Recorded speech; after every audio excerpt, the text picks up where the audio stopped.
जय श्री सद्गुरुदेवाय नमः। जय श्री गणपति देवाय नमः। ओम नमः शिवाय। श्री महाशिव पुराण उमा संहिता खंड 23वां अध्याय। श्री संत कुमार जी ने कहा, हे व्यास जी, इस शरीर का शुक्र और रज से संयोग निर्माण होता है। यह शरीर मल व मूत्र से भरा रहता है, इसलिए यह अपवित्र है। पंचगव्य, हवि और कुशा जल से साफ किए जाने पर भी यह शरीर पवित्र नहीं होता। काली चीज कभी सफ़ेद नहीं होती, उसी प्रकार यह शरीर भी कभी पवित्र नहीं होता। संसार इतना मूर्ख है कि अपनी दुर्गंध सूंघते हुए तथा अपना मल देखते हुए भी उसको वैराग्य नहीं होता। यह शरीर गंगा जल व मिट्टी से आयु पर्यंत साफ करने पर भी कभी पवित्र नहीं होता। तीर्थ स्थान से, दान से, तप से और अग्नि में प्रविष्ट होकर भी भाव दूषित नर कभी शुद्ध नहीं हो पाता। देखिए व्यास जी, भावों की शुद्धि से चित्त और बुद्धि शांत एवं निर्मल रहती है। शुद्ध चित्त वाला मनुष्य ही इस संसार में ही जीवन मुक्त हो जाता है। मनुष्य अपने में ज्ञान के कारण दुख सहन करता है। मोह ममता में फंसा हुआ मनुष्य अवश्य में दुख सहन करेगा। जब गर्भस्थ सजीव को ज्ञान हो जाता है तो वह फिर योनि यंत्र की पीड़ा से मुक्त हो जाता है, किंतु माता के गर्भ से बाहर आते ही साथ ही वह भारे मंडल में आकर सब कुछ भूल जाता है। तब वह अपने कर्म छोड़कर ज्ञान भूल जाता है, ईश्वर तक को पहचान नहीं पाता। कान रखते हुए भी जीव अपने कल्याण की बात नहीं सुनता, नेत्रों के रहते हुए भी अपना कल्याण नहीं देखता और वह पग पग पर बुरी तरह से ठोकरें खाता है। वह अपने लोभवश संसार में क्लेश ही क्लेश भोगता रहता है। भगवान सदाशिव ने अपना यह अपूर्व शास्त्र शिव महापुराण लोक हित के लिए ही तो रचा है। मनुष्य को चाहिए कि वह इससे ज्ञान अर्जन करे। बचपन में जीव चाहना रहने पर भी कुछ नहीं कर पाता। उसके बचपन में असंख्य बाल रोगों की महान पीड़ाएं सहनी पड़ती हैं। युवा अवस्था में प्राणी की समस्त इंद्रियां उत्तेजित हो उठती हैं, काम क्रोध आदि जाग उठते हैं, रात दिन का चैन चला जाता है। स्त्रियों में आसक्त होकर अपने शरीर में से निकलने वाले वीर्य के निकास को ही अपना सच्चा सुख मान बैठता है। वृद्धावस्था आने पर उसकी इंद्रियां समस्त रोगों को निमंत्रण दे देती हैं। स्त्रियों का यौवन अब उसे अप्रिय हो जाता है। फिर भी यदि वह इस वृद्धावस्था में स्त्री प्रेमी रहे तो भला उससे बढ़कर और कौन मूर्ख है। 24वां अध्याय। व्यास जी बोले, हे सनत कुमार जी, अब कृपा करके पंच चूड़ामणि अप्सरा ने जो स्त्रियों के कुत्सित अर्थ कहे हैं उनका वर्णन करें। सनत कुमार जी बोले, हे व्यास जी सुनिए। सब लोकों में विचरण करने वाले नारद जी की भेंट एक बार पंचचूड़ा नामक अप्सरा से हुई। तब वह उनसे कहने लगे, हे सुंदरी, आप कृपा करके स्त्रियों के स्वभाव के विषय में बतलाइए। यह सुनकर अप्सरा ने उत्तर दिया, हे नारद जी, मैं स्वयं स्त्री होकर भला स्त्रियों की निंदा कैसे कर सकती हूँ। आप स्त्रियों के स्वभाव को तो जानते ही हैं, मुझसे फिर कुछ ना पूछिए। यह सुनकर नारद जी बोले, हे सुंदरी, असत्य भाषण पाप है, सत्य बोलने में कोई पाप नहीं लगता, इसलिए आप जो भी बात सत्य हो वह मुझसे कह दीजिए। तब पंचूड़ा ने स्त्रियों के स्वभाव का वर्णन करते हुए कहा, नारद जी, स्त्रियां चाहे पतिव्रता हो या कुलीन घराने की, वह मर्यादा में नहीं रहती। बस यही एक बड़ा अवगुण है उनमें। यही दोष सब पापों का मूल है। सबसे बड़ी बुराई उनमें यह है कि निंदित तथा पापी पुरुष की भी उनकी प्रशंसा, सेवा और उनसे प्रार्थना करके उनको फुसला लेती हैं और वह उसको अपना सर्वस्व समर्पित कर देती हैं। भय, धमकी तथा बंधन भी उनकी गति को नहीं रोक सकते। आभूषण, श्रृंगार साधनों की इच्छुक स्त्रियां व्यभिचारिणी स्त्रियों की कुसंगत में पड़कर बिगड़ जाती हैं। काम चेष्टा तथा चंचल स्वभाव वाली स्त्रियां बड़े बड़े राजाओं, महाराजाओं, पंडितों, विद्वानों तथा ज्ञानियों को भी पदभ्रष्ट करके उनका सम्मान, उनकी प्रतिष्ठा, उनकी इज्जत सब धूल में मिला देती हैं। प्राणियों को मारने से जैसे काल कभी संतुष्ट नहीं होता है, वैसे ही स्त्रियों को ही काम पिपासा कभी तृप्त नहीं होती है। अधिक क्या कहूँ नारद जी, यम, मृत्यु, पताल, वड, बनावल, शुर, धारा, विष, सर्प, अग्नि आदि भी स्त्रियों से अधिक भयंकर तथा दुखदायक नहीं है। ईश ने पंच महाभूतों की रक्षा की, संपूर्ण लोक रच डाले, स्त्री पुरुषों की रचना की, अन्य प्राणियों में भी गुण रचे, किंतु स्त्रियों में केवल अवगुण भर दिए। हे नारद जी, स्त्रियों की कुटिलताएं मैं कहाँ तक बताऊं।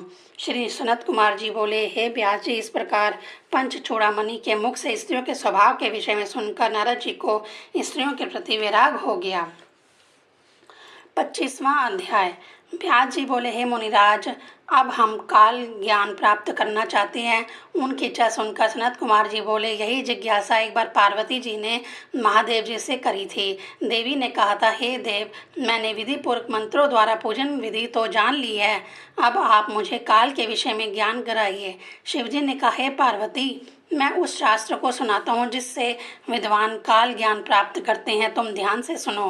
मृत्यु काल का ज्ञान इस प्रकार होता है, जब अचानक ही शरीर पीला पड़ जाए और ऊपरी भाग में लालिमा दिखाई दे तो उस नर की 6 महीने के अंदर ही मृत्यु हो जाती है। जब मनुष्य की जीवन, कान, मुख, आंखें स्तब्ध हो जाएं तो उसकी मृत्यु भी 6 महीने के अंदर हो जाती है। जो नर लोगों के शोर की ध्वनि नहीं सुन पाता, उसकी मृत्यु 6 महीने के भीतर हो जाती है। और वह व्यक्ति जो कि सूर्य, चंद्रमा एवं अग्नि को न देख सके तो और जिसे सब कुछ काला काला ही दिखाई देवे, वह भी 6 महीने तक ही जीवित रहता है। जिस मनुष्य की बाईं बाह 7 दिन तक फड़कती रहे, उसकी मृत्यु 1 मास के भीतर हो जाती है। जिसकी देह अकड़ती हो और तालू सूखता हो, वह 1 महीने तक भी नहीं जी सकता। जिसकी जीवा मोटी हो जाए और दांत भीगे रहें, उसको केवल आप 6 महीने तक जीवित रहने वाला समझिए। जो मनुष्य अपनी छाया तक को बिना देख सके, वह केवल 1 मास तक जीवित रहेगा। ध्रुव मंडल को ना देख सकने वाला व्यक्ति केवल 1 महीने तक जीवित रहेगा। रात के समय इंद्रधनुष एवं दोपहर को उल्कापात तथा अपने समीप गीध तथा कौवे देखे, वह 6 मास से अधिक नहीं जी सकता। जिसको रात्रि में आकाश में स्वर्ग मार्ग तथा सप्तऋषि दिखाई नहीं देते, वह भी 6 मास तक ही जीता रहेगा। यदि मनुष्य अपनी छाया को सिर से अलग देखता है तो उसकी 6 महीने तक मृत्यु होती है। हे कल्याणी, यह तो मैंने सब शारीरिक मृत्युओं के चिन्हों को वर्णन किया है। अब तुम मृत्यु के बाहरी चिन्हों को सुनिए। यदि मनुष्य को सूर्य तथा चंद्रमंडल किरणों से हीन तथा पटलाकार दिखाई देवे तो वह मनुष्य अवश्य में 15 दिन के भीतर मर जाएगा। जिस व्यक्ति को आकाश से अरुंधति, नक्षत्र और तारे दिखाई नहीं देते, वह भी 1 मास में समाप्त हो जाएगा। हे प्रिय, आत्मविज्ञान 4 प्रकार का है: क्षण, त्रुटि, लव, कष्ट, मुहूर्त, दिन, रात्रि, पक्ष, मास, ऋतु, वर्ष, युग, कल्प, महाकल्प। इनके अनुसार इस तरह से 3 मार्ग हैं। 5 दिनों से आरंभ करके 25 दिनों तक वाम गति द्वारा नाद का प्रमाण होता है। मायाचरण नाद में भूत रंधा ध्वजा है। यदि उसमें ऋतु विकृत भूतों के गुण हो तो दक्षिणी नाद समझना चाहिए। जब 5 दिन, 10 दिन और 15 दिनों तक प्राण वायु ईड़ा आदि नाड़ियों में प्रभावित होती रहे तो मनुष्य की आयु बस अब 1 वर्ष शेष समझनी चाहिए। प्राण वायु का प्रवाह वाम नाड़ी की और 20 दिन तक चलने से मनुष्य की आयु 6 मास की, 25 दिन तक प्रवाह चलने से आयु केवल 3 मास की, 26 दिन तक प्राण वायु का प्रवाह चलने से 2 मास की आयु और 27 दिन तक प्राण वायु आहिस्ता आहिस्ता चले तो मनुष्य की आयु केवल 2 मास की समझनी चाहिए। भगवान सदाशिव बोले, हे कल्याणी, यह तो मैंने वाम संचार कहा है, अब आप दक्षिण संचार सुनिए। यदि 28 दिन तक प्राण वायु दक्षिण नाद से चले तो मनुष्य की आयु 15 दिन की होती है। 10 दिन तक प्राण वायु चलने से केवल 10 दिन की आयु, 30 दिन तक चलने से केवल 5 दिन की आयु शेष रहती है। 31 दिन तक चलने से केवल 3 दिन का जीवन शेष रह जाता है और 32 दिनों के संचार से 2 दिन की आयु है। यह सब दक्षिण की ओर से संचार का फल सुना दिया। अब आपसे मध्यस्थ के प्रकार का वर्णन करता हूँ। जब वायु का प्रवाह मुंह के एक हिस्से में गमन करता है, ऐसा अनुभव में आए तो उसकी 1 ही दिन में मृत्यु हो जाती है। हे कल्याणी, इस प्रकार मैंने यह नष्ट आयु पुरुषों के लिए काल ज्ञानियों के लिए काल चक्र का वर्णन किया है। 26वां अध्याय। पार्वती जी ने कहा, हे देव, आपने यथार्थ रूप से काल चक्र वर्णन किया, आप कृपा करके इनसे बचने का भी उपाय बतलाइए। यह सुनकर शंकर जी ने कहा, हे देवी भगवती, जगत के उद्धार के लिए इसका भी संक्षेप में वर्णन करता हूँ।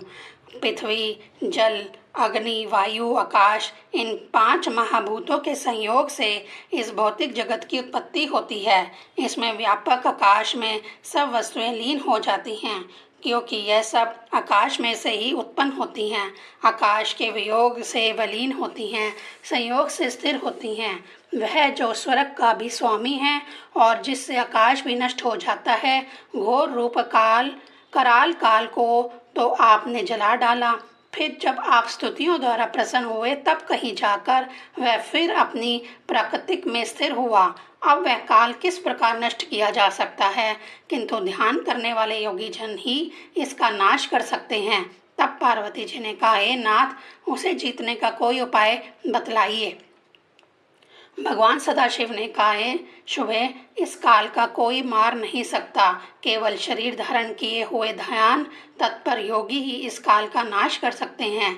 श्री पार्वती जी ने कहा, हे नाथ, अब आप मुझे यह बतलाइए कि योगी जिस मंत्र द्वारा या जिस ध्यान द्वारा काल पर विजय पाते हैं, वह क्या है, कौन सा है। शंकर भगवान मुस्कुराए और कहने लगे, देवी, जिस समय सारी प्रजा सो जाए, अंधेरे स्थान में सुंदर आसन पर बैठकर योगी योग साधना करे, वह अपनी तर्जनी उंगली द्वारा 1 घंटे के लिए अपने दोनों कानों को बंद कर लेवें। उस योगी को अग्नि से उत्पन्न हो एक शब्द सुनाई देगा। जो योगी 2 घड़ी तक नित्य ही इस कर्म को करने लग जाए, हे उमा, वह अपनी इच्छा अनुसार मृत्यु पाता है। उसको सभी सिद्धियां प्राप्त हो जाती हैं।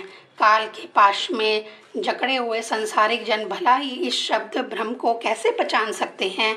अधिक क्या कहूँ कल्याणी, वर्षा ऋतु के आकाश की गर्जन को सुनकर योगी संसार बंधन से शीघ्र ही मुक्त हो जाता है और सूक्ष्म से सूक्ष्म बन जाता है। जिस प्रकार धान्य का वाचक धान्य के ऊपर की बालियों को पृथक कर देता है, ठीक उसी प्रकार शब्द भ्रम ज्ञाता अपने आप को संसार बंधन से पृथक कर लेता है। शब्द भ्रम को पाकर जो अन्न की इच्छा करते हैं, वे स्वयं ही भूख प्यास के फेर में पड़कर शब्द गुण आकाश का नाश कर लेते हैं। यह शब्द आनंददायक मोक्ष का दाता है और इससे समस्त व्याधियां दूर हो जाती हैं। वंशी तथा आकर्षक उत्तम नाद है। दूसरा कांस्य शब्द है, जो जीवों की गति को रोककर विश्व, भूत, प्रेत और समस्त ग्रहों को रोक देता है। तीसरा श्रृंग शब्द है, जिसको अभिचार में और उच्चाटन मारण के लिए किया जाता है। चौथा घंटा है, जिसका उच्चारण परमेश्वर के द्वारा होता है। 5वां वीणा शब्द है, जिसे कि योगी जन सुना करते हैं। 6ठा बंसी शब्द है, जिससे कि सब तत्वों का ज्ञान होता है। 7वां दुरुम्बी शब्द है, इसका ध्यान करने से योगी बुढ़ापे एवं मृत्यु से छुटकारा पा लेता है। हे देवी, 8वां शंख नाद है, जिससे कि योगी इच्छानुसार अपना रूप बदल सकता है। 9वां मेघ गर्जन है, जिससे कि योगी को किसी भी विपत्ति का सामना नहीं करना पड़ता। हे कल्याणी, जो कोई भी सावधान मन से ओंकार का ध्यान करता है, उसके लिए कुछ भी तो असाध्य नहीं रह जाता। उसको सब कुछ अपने आप ही प्राप्त हो जाता है। 27वां अध्याय। पार्वती जी ने कहा, हे महादेव, श्री आप मुझ पर अगर प्रसन्न हैं तो कृपा बतलाइए कि योगी वायु का पाद कैसे प्राप्त कर सकता है। यह सुनकर शंकर जी ने कहा, हे सुमुखी, सुनो। देहली में रखे दीपक के समान हृदय में स्थित वायु अंदर तथा बाहर दोनों तरफ प्रकाश करता है। ज्ञान, विज्ञान, उत्साह आदि सभी वायु द्वारा प्रवृत्त हुआ करते हैं। अतएव जिसने पवन पर विजय पा ली हो, संपूर्ण जगत पर विजय प्राप्त कर ली योगी को लोहार के समान फूंकनी मुंह में रखकर वायु भरता हुआ अपने काम में लगा रहना चाहिए। इस प्रकार अभ्यास करते हुए परिपक्व हो जाने पर योगी के हजारों नेत्र एवं हजारों हाथ पैर हो जाते हैं। वह समस्त ग्रंथियों को घेरे हुए 10 उंगल ऊपर उठ जाता है। वह युवतियों के साथ गायत्री मंत्र शीर्ष से जपते हुए 3 बार प्राण वायु को रोकने को प्राणायाम कहते हैं। हे देवी, प्रतिदिन केवल प्राणायाम की धारणा से वह फल प्राप्त होता है जो 100 साल तक जप करते हुए एवं कुशा के अग्रभाग से जल पीने वाले ब्राह्मण को प्राप्त होता है। हे कल्याणी, अब मैं तुमको तेज किस प्रकार सिद्ध है उसका वर्णन करता हूँ। योगी को चाहिए कि वह कोलाहल से दूर किसी एकांत स्थान में जाकर बैठे। यह स्थान ऐसा होना चाहिए जहाँ पर कि सूर्य व चंद्रमा का प्रकाश हो। वहाँ वह सावधान होकर अपनी दोनों भुवों के मध्य में विहन तेज का दर्शन करे। हाथों की उंगलियों से अपनी दोनों आँखों को बंद करके 1 घंटा तक लगातार तेज का ध्यान करे। फिर तो उस अंधेरे में भी ईश्वर की ज्योति दिखाई देती है। वह साधक कभी शांत, कभी आवेश में और कभी दूसरे के शरीर में प्रवेश करता है। मन द्वारा देखना, छिप जाना आदि सभी कुछ उसे प्राप्त हो जाता है। तब वह परम आत्म तत्व को जानकर मृत्यु पर विजय पा लेता है। इससे बढ़कर मोक्ष पाने का और कोई सरल मार्ग नहीं है। हे शिवे, ध्यान योगी सदैव तुरीय गति को प्राप्त होते हैं। अब उससे आगे की विधि सुनो। साधक शरीर को ऊंचा करके अंजलि बांध ले और मुख को चोंचाकार बनाकर शने शने वायु का पान करे। फलस्वरूप उसी क्षण उसके तालू से जीवनदायक जल टपक पड़ता है। उसको नित्य पान करने से साधक दिव्य शरीर वाला होकर भूख प्यास से रहित होकर कभी भी मृत्यु के वश में नहीं होता। ओम नमः शिवाय।